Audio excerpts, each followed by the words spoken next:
Grammys!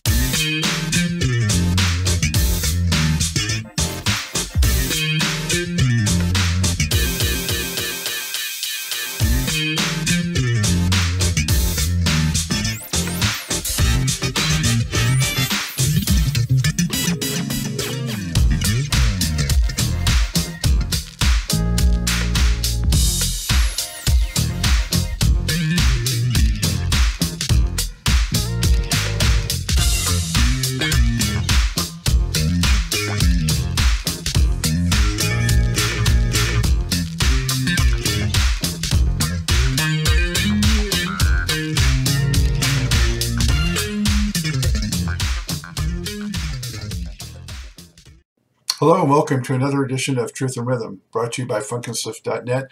This is the interview show that gets deep in the pocket with contemporary music's foremost masters of the groove. I'm your host, Scott Dr. Jigs Goldfine, musicologist and author of Everything's on the One, the First Guide to Funk. If you don't have your copy, get on over to Amazon and pick one up. You'll be so glad you did. Whether you're watching the video version of this at funkinstuff.net or on YouTube, or listening to the audio-only podcast version from providers like iTunes and Spotify, as always, I thank you so much for your continued interest and support in the show. Speaking of which, if you haven't already done so, subscribe to the Funk and Stuff channel on YouTube. That's where Truth and Rhythm lives. All kinds of goodies. You'll get early premieres, and it's all free, so make sure you sign up. Tell a friend, tell family. Also, get your official Truth and Rhythm and Funk and Stuff gear at the funkinstuff.net store. Cool stuff like I'm wearing right here. Truth and Rhythm shirts. Show your support and love of the show and also the musicians and the music that they represent. Also want to give a shout out to the Funk Exhibition Center and Hall of Fame in Dayton, Ohio, of which I'm very proud to be an official funk ambassador. Go to thefunkcenter.org to learn more and keep the funk alive. And now, with all that, it's time to get on with the show. Enjoy. Hey there, I'm pleased to welcome to the Truth and Rhythm Mothership singer, producer, composer, arranger Jay King, the mastermind behind the success of the Timex Social Club and Club Nouveau. He promoted the former's 1986 smash Rumors into the biggest independently released single of all time. Well, that same year, the latter's debut album went top 5 R&B, top 10 pop, and was certified multi-platinum. That record, Life, Love, and Pain, contained the Grammy-winning Bill Withers remake Lean on Me, as well as the top 10 R&B hits Jealousy, Situation Number 9, and Why You Treat Me So Bad. The group went on to release 5 more albums, the most recent in 2015. And 2 years later, King released his second solo album. In addition to being a recording artist, King has worked in numerous capacities in the music and entertainment industry, including record companies, artist management, publishing books on the business, online radio networks, and hosting his own radio shows. Jay King, welcome to the show again. How are you? I'm fine, thank you. Welcome to you, sir. Thank you for having me. Hey, where are you coming to us from today? I'm in Sacramento, California. All right. Northern Cal. State capital. Yeah. I bet it's hot up there this time of year. It is very hot, but I'm in the house, so I don't feel it. It's a lot of, I'm air conditioned at this point. Yeah, I got to be up there. I know it's hot there. So is that where you're from, or how long have you been up there? Yeah, I grew up here in Sacramento and Vallejo. I grew up in Northern California, but my main residence is in Los Angeles and San Fernando Valley, Porter Ranch. I gotcha. So how are you doing this year in general? It's a crazy year we're having, crazy time. You look to be in good health. I'm very glad to see that. Yes, sir.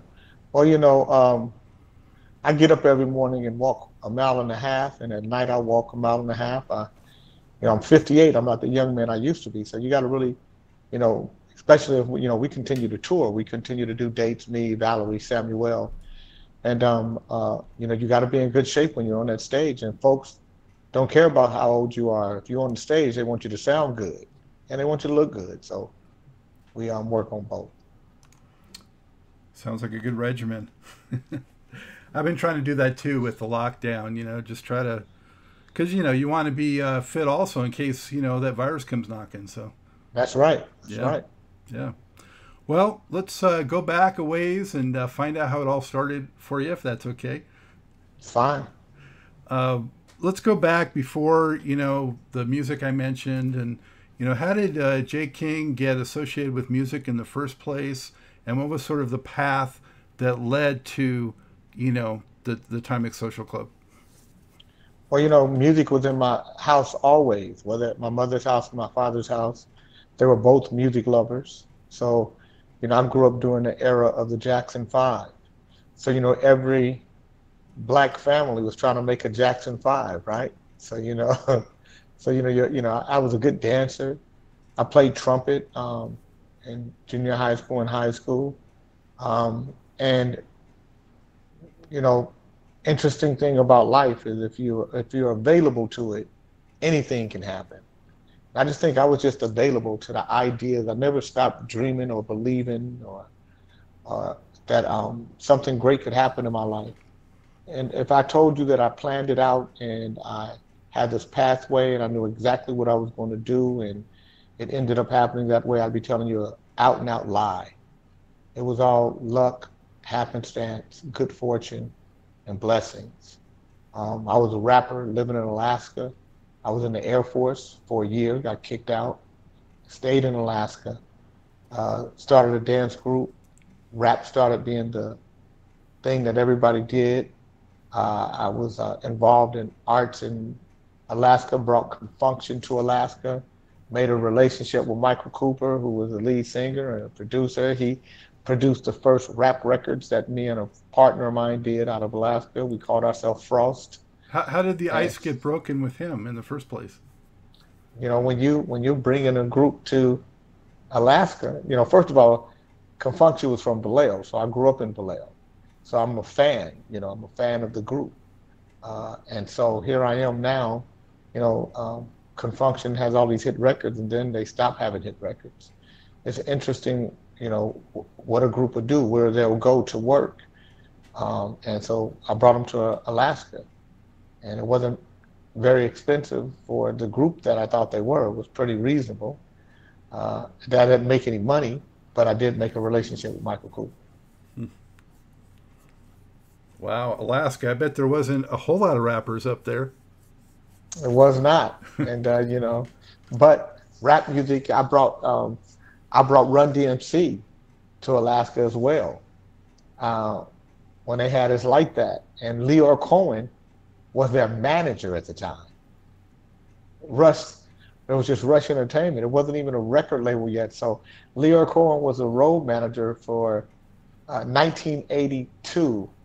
Is when I bring them to Alaska, 82, 83. Wow.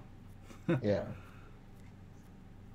So from there, I met the Timex Social Club through a guy named uh, uh, God. I can't remember his last name is Thompson. Daryl Thompson. His brother Marcus Thompson is part of these guys that have this song, this idea called Rumors, and Daryl brings me in, I produce it and do it on my own label, J Records. And at the time, I'm writing songs for Confunction as well.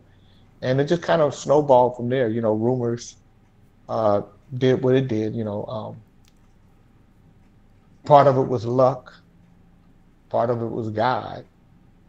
I just remember praying to God one day and telling him, if this is not what I'm supposed to do, please take this desire out of my heart because it was killing me. I'm a non-drinker, non-smoker, non-drugger, non-clubber, so I didn't have those vices, but I loved music. And I was married at the time, and I was selling everything that we owned to put these records out. And my wife thought I was crazy, and I was for music, and so we ended up obviously divorcing. And not because of drug use, but because of my love of music. Hmm.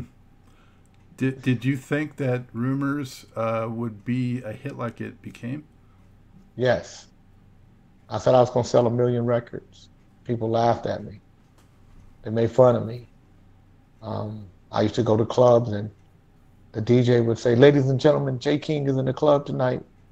I'd give the DJ $40 or $50 and he'd make the announcement. In 1986, $50 is a lot of money, Mm. for a club DJ. And I'd make a relationship with the club manager. And he'd say, Jay King is in the club. He got his record Rumors by the Time Social Club. You can't buy it at any record store. You won't see it on any radio station, but he's here tonight selling Rumors. Try to have exact change. It's $3.50. And they play my record, And I would sell a few records, but then I started bringing girls to the club with me. And then I'd sell a lot more records because girls, for some reason, sell records. Mm. And that's how I started. At that time, I was a DJ in Los Angeles, and I was part of the Resource Impact Record Pool. And I remember that coming in. I'll never forget it, and how it took off, and playing it early on, and just watching its meteoric rise, because it was real grassroots, kind of low key at first, and then it kind of blew up, is how I remember it. Yes, it did. It was, but I released it in February. So you all, by the time you guys are getting it, it's May, June, when you guys start to really make it happen. But if it ain't for the club DJ, it doesn't happen because radio wants it to.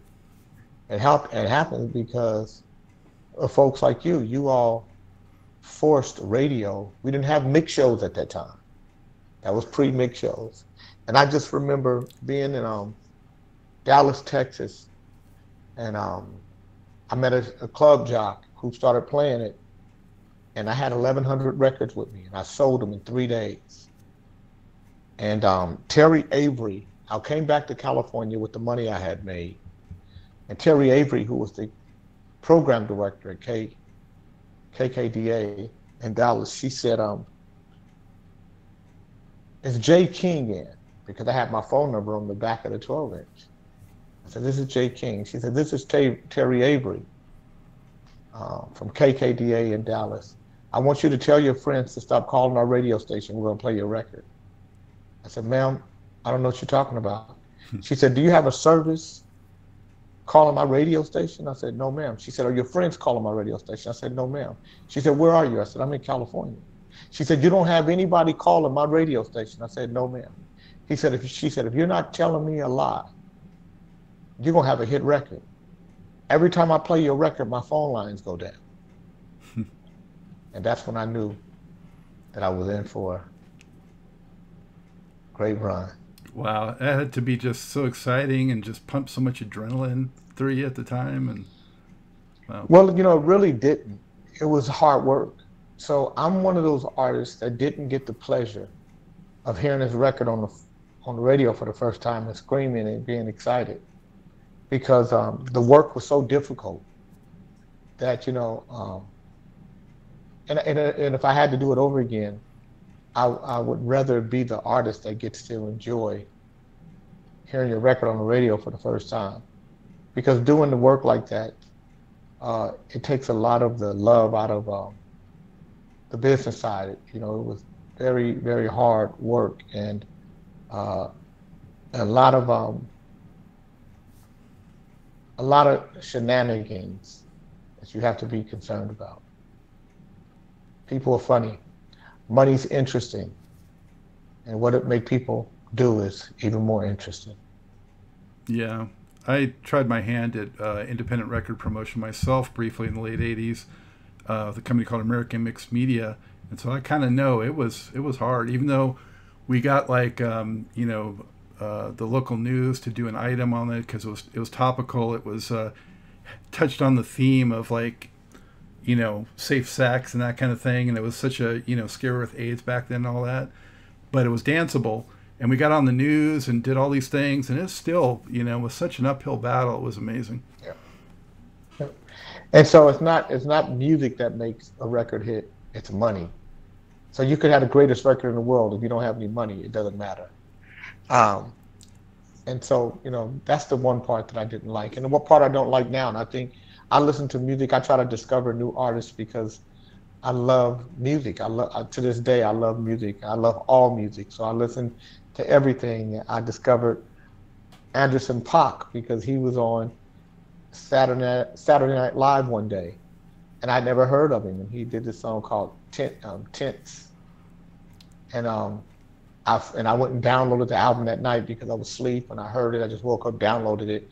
Then the next day I went and bought all of. I mean, not even the next day. It was a month or so later. I went and started buying all of his stuff and just fell in love with him. Yeah, like Snow Allegra. Yeah, Snow Allegra. The same thing. I love the Lucky Day. So I think when you can discover music, it's wonderful. It's refreshing. With Rumors, though, that was with the involvement of Denzel Foster and Thomas Mcelroy, very talented guys. Yes. What can you tell me about them and working with them? What were they like as talents and also guys? Well, what was great about me and Denny and Tommy and our partnership is that we all did something different. So we were like a big puzzle together. Denny was really a groove master. He could really find a groove, and he always was interesting with drums. Tommy was the middle feel, all of that middle interest, very avant-garde was Thomas, and and I was the melody and the lyric and and the song. So together we really had a great marriage of sorts, but I was only one boss, and so that's where and we were all young, and so as leadership, I think I didn't do a very good job at keeping us together, keeping the wolves out, because what happens is when you start having that kind of success, people always are pulling at somebody to try to separate you, and I wasn't versed enough in our business to understand that that's what it was. None of us were. I think as we look back now, we all kind of say, yeah, we should, number one, we should have stayed together, and number two, we should have been better prepared for the shark-infested waters we were in. Yeah, but I love those guys, talented guys. Nothing I can say. It's why you don't see it unsung on Club Nouveau. There's no story. Me, Valerie, and Samuel continue to tour. We still love Denny and Tommy, and it would be a nothing burger. If you're looking for the controversy, it just wouldn't exist. Yeah. No, well, here we're looking for the music and the stories about that, not the controversy. But tell me, Jay, about the transition from Timex Social Club to Club Nouveau. Mm-hmm. So, me, Denny, and Tommy were not guys who wanted to be in a band. So there was always just conflict for us in that respect. You're in a band because you have to be, not because you want to be, because the band that you were just working with has gone and signed a deal with someone else because, again, this is the inexperience of me, not understanding that you got to have a contract in place, that friendships don't matter, that people can say we're together, but it doesn't mean anything. Those type of things don't stand up in the court of law. Just because you fill out a writer's the form for BMI to say that you're the publisher and they're the writers and you guys have this deal, doesn't make it so if there's no contract. And so, because again, my neglect and ignorance as a business person, because again, we're new to this. These guys left us. So we have to form a group to put this music out that we've started working on with this group, Timex Social Club. And so Valerie, who I put in Timex Social Club, had not yet recorded with the group, but she was with me. She was my little sister. So she stayed with me. So me, Denny, and Tommy, and Valerie found a vocalist, and we found a vocalist through Denny knowing Samuel, brought him in. I loved the way he sounded. And we wrote Jealousy purposely to sound like Rumors so people could say, this is the group. These are the guys that made this. And so Jealousy, we wrote about them. So when I wrote Jealousy, the lyric, and I said, I can't tell you how these things continue to happen to me, but some people get so jealous of the smallest of all things. I tried to help some friends to help themselves to get their lives intact. They came out spreading rumors. Now I have to come out spreading facts. All that was about the Timex Social Club. And that's what started off the train, so to speak. And so we're out on the road touring at the Timex Social Club, at the Timex Social Club, without trying to put dates together as well, because we're still battling over what we're going to call this group. And we put out Situation, well, we're playing Situation Number 9 on stage while we're doing Rumors as well. And we know that Situation Number 9 is going to be a hit just by the way the audience is responding. They're singing the song with us by the time we get to the second verse. And so we're doing Rumors, Jealousy, Situation Number 9. And it was just an incredible time for us. And that's how it all started. That's where it all began. Yeah, I remember it seemed like, a beef, kind of like, L Cool J and Cool Mo D or something like that, Yeah. And it was, fun as an outsider, And to be honest with you, we weren't even paying attention to it.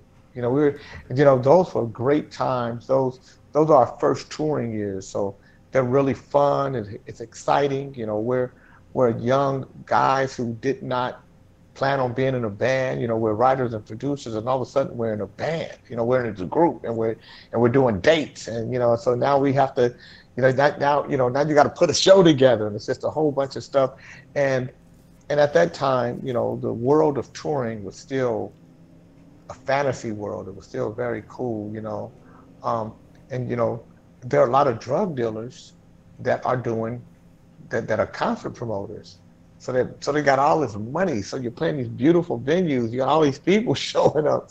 So it was a great time from that respect. But it was also dangerous. And that's why we were very, I was very strict. As soon as we came off stage, we would go back to our rooms and get ready, go to bed so we can go to the next show. How many pieces were in the band? Interesting. There's a total of 6 of us. Me, Valerie, and Samuel singing, Denny and Tommy on keyboards, Dave Agent on bass and guitar, and Denny and Tommy playing drums using drum machines, SB12, 808, Lynn. We've got all these drum machines on stage, no drummer. So it's 6 of us. And then we have 3 techs. So there's a total of 9 people that are traveling plus a security guy. So that's 10, and then a bus driver.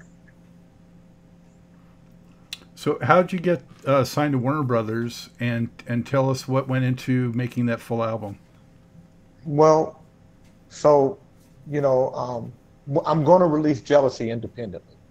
I'm recording it to release it independently. Benny Medina has left Motown Records and is now going to Warner Brothers. And he's the new A&R guy. I've made so much noise on Billboard and throughout the industry that people are reaching out for me. So Larkin Arnold's office reaches out for me. Jerry Griffith reaches out for me. Lil Silas. And all these guys that they're reaching out for me, they're the big shots, and I have to go to them. And Jerry Heller and Maury Alexander, they're the managers. They want to control. And I'm like, no, I'm not going to let anybody manage me. I'm going to manage it myself. And so all these things are happening. And this guy named Benny Medina calls me and says, can I fly out to see you? So I'm in Alameda working on some other songs. And Benny Medina comes out to Alameda. And he says, I want to sign you. But I heard you're not going to sign to a major. I said, I'm not. And he said, why? I said, because majors are full of shit. Nobody's, nobody's going to do right by the artist. And Benny said, if you sign to Warner Brothers, and you bring me a hit record, I'll make sure it's a hit. I'll do everything I can. And he said, and I said, I want my own label. He said, you give me a hit record, you can have your own label. And that's how it started. Benny Medina really was a lot more inventive and a lot more convincing than the other guys. I mean, I later find out, Benny Medina is what I call a Hollywood friend. And so Hollywood friends are your friends as long as you're hot in Hollywood. When you're not hot in Hollywood, they're not necessarily your friends. It's just your Hollywood friend. But Benny was the reason why Club Nouveau was able to be successful. I have to give him a lot of credit. Mm-hmm. So you already had a lot of tracks heading in. How did you finish it up? And you know, really, that was the first album that from A to Z you really were responsible for, right? Yeah, Yeah. yeah. And we pretty much we had 7 songs, and then we took Lean on Me and made the pump it up version to make it 8 songs. We pretty much knew what we were doing already, and we had it together. So it was just motion, just getting it done, and Benny Medina helped us get it done. So Lean on Me was, but it wasn't the lead single, right? Those other ones were. So Lean on, so it was Jealousy, and then Situation Number 9. And then we actually Warner Brothers was calling us to start making the next album. We were at about 380,000 albums, and Warner was like, we'll get to the next album and and just keep the momentum going. But Lean on Me started on the pop side. Lean on Me, Russ Direct said, this is a hit record. And they went after it on pop. So Lean on Me entered the pop charts at number 39 and the R&B charts at number 80 and became a massive hit. Yeah, it was a sensation. It was incredible. Yeah. And that's what really took us through the stratosphere. How did your life change, most substantially from that? Well, financial freedom. All of a sudden, you have a voice in an industry where, you were nobody, now you're somebody to everybody. I tell people all the time, I've never been high before, so I don't know what it feels like to be high, but if it feels anything like being successful, the ego is a mug. And when you have success like that and you're young, you can piss in the middle of the road and with everything out, and people are gonna say, "Oh, he's a genius." Nobody's gonna say, "Hey, you got everything out in the middle of the road." So it was just a great time. It was just incredible. It was magical. It was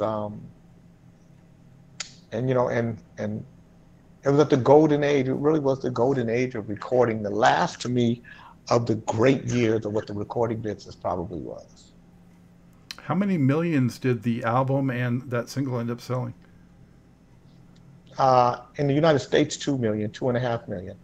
And then in the rest of the world, it did another 1.5 million.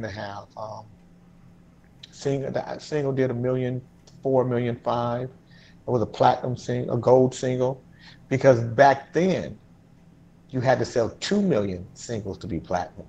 Yeah. It was a few years later. See, if when we first made records, all of our singles would have been gold. But because none of them sold more than 1 million, except Lean on Me, all of them sold 700, 800,000. Lean on Me was the only one sold 1 million. That's the only gold single we had. But it would have been platinum single had it been in the 90s business. So it sold a lot of records. How did you arrive at doing that song in the first place? And did you have to get rights from Bill Withers, or was he cognizant of it? Or when a song is recorded, once it's recorded, anybody can record it. You can't stop them. You just have to pay them a royalty based on today's rate. So if you did My Girl by The Temptations, it was recorded in the 60s. Publishing was only a penny back then. So if you record it today, you pay at the publishing rate of today. at the full rate. They're not going to give you a 3/4 rate or discount. They're going to make you pay at the full rate.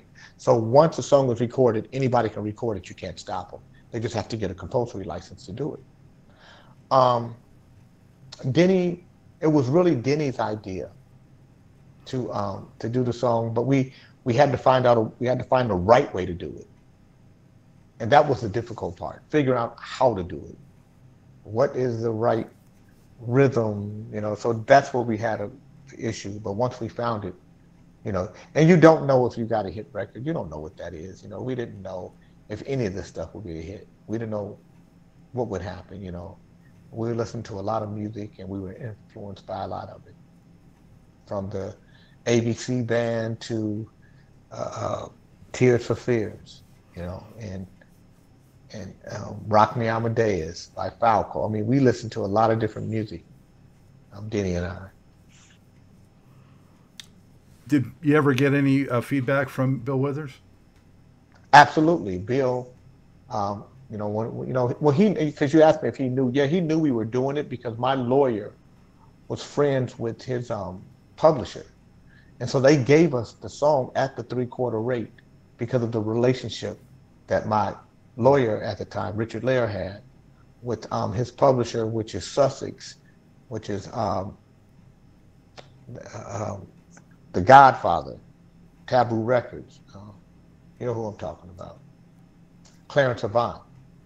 So he was aware of it, and actually he sent me a telegram when it went to #1, and then one day me and Bill were talking, and he said, "I just wanted to say thank you because you built a wing onto my house and sent my kids to college." That's very cool. Especially, we just lost him not too long ago. So rest in peace, Bill Withers. Yes, he was a wonderful man. Wonderful, wonderful man. So you're going out on tour. You're doing TV shows. You did the Grammys. What was it like to win a Grammy? Well, what's interesting is the Grammy that we won was the year that R&B music wasn't broadcast live, so they just showed our picture. Yeah. And it was in New York. So that sucked, but it was great to win a Grammy. It was great. That's when to me, it really meant something. I'm not saying it doesn't mean anything now, and it's just not the same kind of thing. You know what I mean? It's like, I don't know if Grammys have the same prestige. I don't know and I don't know if I'm saying that because I'm older and music has changed so much, and it's more about, computers and electronics than it is about, plasma and playing. I don't know if just the old dude talking now, but I love music that feel like something, that got a vibration on it, and that's got plasma running through it. So did you get to go to the event, or you just didn't go? Yeah, no, we went. Okay. We went to the Grammys. As a matter of fact, that's when I first met Little Richard, and he liked my dad. Told my dad he had big hands. Speaking of another legend we just recently lost. So being on Warner Brothers, did you get to meet any of their stars? Like, did you cross paths with Prince at all? You know what? Prince was very cool to me. Billy would always, whenever Prince played in town, they would also always make sure that we had tickets. That I had tickets. I never got a chance to meet Prince myself, but but everybody else, the Isleys, Ronald Isley was there at the time when I was there. George Harrison was there. I got a chance to meet George Harrison when he was there. Very cool, to meet one of the Beatles. Shaka Khan, Al Jarreau, George Clinton. I was in one of George's videos. So you got a chance to meet a little bit of everybody. Jimmy Jam and Terry Lewis. I went and hung out at those Burbank offices a few times. So, yeah, for Ronald Isley and for George Clinton and people like that, yeah. I used to go there all the time and just hang out and sit with Benny, go to the office, do whatever work I needed to do. They used to let me have an office, and I'd get in and out, It was cool. So you guys were like on sort of the leading edge of what eventually became called New Jack Swing. Yes. That blending of like hip hop elements and beats with R&B. Did you realize you were kind of at the forefront of a new sort of genre or subgenre at that time? Well, we knew that we were marrying old um, R&B ideas with new hip hop elements with the drums and stuff. And we used to say we were the last of the old school and the first of the new school. Mm-hmm. And we saw our counterparts to what we were doing as full force. They were doing on the East Coast, what we were doing on the West Coast. And, we were experimenting with drum machines and sounds and and just things that we, listening to pop records like the ABC band, tell me how to be a millionaire, and just listen to the drum beats and and just some of the keyboard patches they were using, you know, shout, shout, let it all out. Doom, doom, kaka, doom, doom, doom, ka, doom, doom, kaka, doom. So listening to that drum beat and incorporating that in Why You Treat Me So Bad. Not exactly the same, but a lot of similarity. So when you got to Why You Treat Me, doom, doom, doom, doom, ka, doom, doom, kaka, doom. Why You Treat Me So Bad, and then pulling out and going to the 808 drum machine. So we knew we were doing some really interesting things with drums and, with technology. Yeah. Well, and those things made it very mix friendly too for the club jocks. So Yeah. yeah. Um, so the next record, Jay, came out '88. Listen to the Message. Yeah. Much more, very different. Much more, I would say, overall more ambitious. Trying to get certain messages across and things like that. What was going on with you and the group at that time? At this point, now I don't care about selling records. Now I want to say what I want to say. And that's all I'm going to do. I'm going to say, whether you like it or not, I'm going to start making message records. And I remember one day talking to Mo Austin. And Mo Austin's the chairman of the board of Warner Brothers. And Mo is, he calls me and he's telling me that I need to make another record like the first album. That he just giving me his opinion. I think, he said, I know you have creative control, but, I think you should kind of stay in the formula of what you did the first album. And I said, why? And he said, because it worked. I said, I don't want to do anything that works. I want to say what I want to say. So we go back and forth a little bit. And I said, did you read my contract? He said, yeah. I said, okay. So that was that. I made what I wanted to make. I said what I wanted to say. Sun City was a big deal for me, what was happening there. And the part of it was selfishness on my side part, because I never took into account Valerie or Samuel, what they would think, or anybody else. I just wanted to say what I wanted to say, and I felt like now I don't have to make a hit record. I already made one.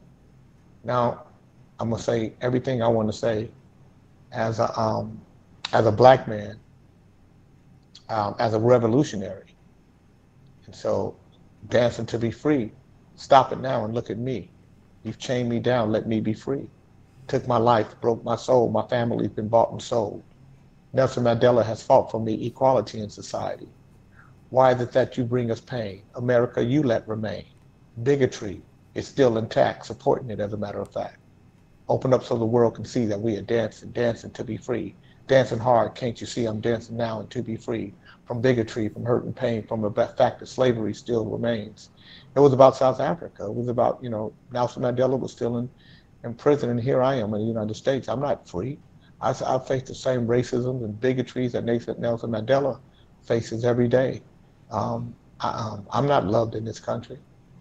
I've been brutalized as much as you can be in these Americas, and so I want people to know. So, so from there, that's what I'm going to do, and that's what I've done since. And I make it a point to say what I want to say, whether people like it or not.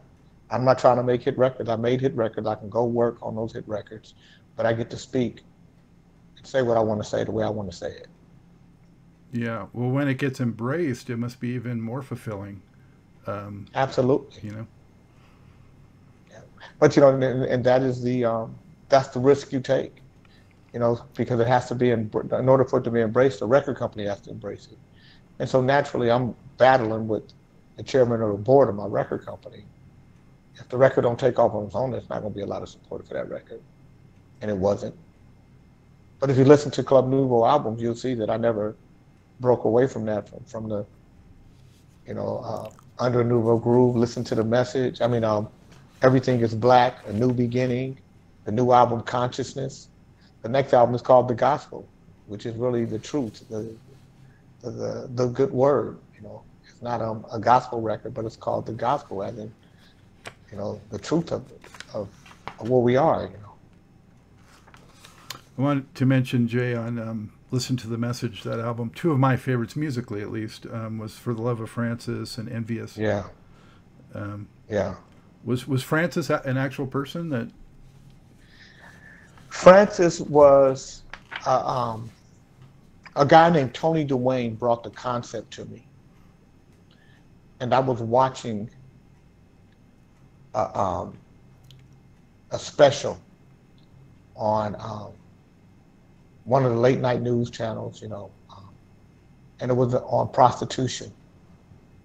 And this girl, she was a cheerleader. She was all-American girl, and she got caught up in the life, and she went to Hollywood. She's from Middle America, Nebraska, someplace like that. Came to Hollywood to make her life, and and it didn't end up good for her. And at the end of the story, the reporter said, "If you could say anything to your daughter, what would you say to her?" And the mother looked right in the camera and she said, "Just come home. Come on home."